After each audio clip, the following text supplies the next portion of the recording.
জন্মদিনের শুরুতে এরকমভাবে আমার যে কাটবে আমি এক ফোঁটাও আশা করিনি। তো প্রথমেই শুরু আমার জন্য একটা গিফট নিয়ে আসে যে বং পোলা দেবজিৎ যে আমার ইউটিউব চ্যানেলে সেই নামটা লেখা, ইউটিউবের একটা লোগো দিয়ে বেশ সুন্দর একটা লাইট, এটা আমার দারুণ লেগেছিল। তো এই লাইটটা নেওয়ার পরেই তারপরে আমার বোনের বাড়িতে সবাই চলে আসে, মানে আফরোজ, ফিরোজ, দেবাশিস, প্রীতম দা, প্রীতম, সুরো সবাই মিলে চলে আসে বোনের বাড়িতে। আর ওখানে তখন আমার জন্য কেক আনে ওরা, আর এখানে আমার একটা জামাও দিয়েছিল ওরা। এইটা দারুণ লেগেছিল জামাটা, আর এর আমার ইয়েলো কালারটা বেস্ট লাগে। তারপরে কেক কাটিংটা শুরু হয়, এক এক করে সবাইকেই খাইয়ে দিয়েছি, মা, মাম্মাম, আফরোজ, ফিরোজ, দেবাশিস, প্রীতম দাস সবাইকে খাইয়েছি।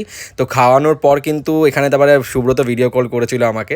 তবে সবাইকে খাওয়ানোর পর হঠাৎ করে দেখি মাম্মা আমাকে একটা লেখা দিল গিফট, আর তারপরেই বোন আমাকে এরকম টাইটানের একটা ঘড়ি দিল, কি দারুণ লেগেছে। সত্যি বলছি আমার একদম এক্সপেকটেশনের বাইরে ছিল এরকম একটা, আর এরা আমার জন্মদিনটা এত ভালোভাবে পালন করলো। তো এর একটা বড় ব্লগ চলে এসেছে, অবশ্যই গিয়ে দেখে নিতে পারো, আমি অ্যারো দিয়ে রাখছি। আর কেমন লাগলো মিনি ব্লগটা কমেন্ট করে জানিয়ে দিও, ভালো লাগলে অবশ্যই লাইক, কমেন্ট, শেয়ার, সাবস্ক্রাইব। আর যারা যারা উইশ করছে তাদেরকে অনেক অনেক থ্যাংক ইউ। দেখা হচ্ছে পরের মিনি ব্লগে, টাটা।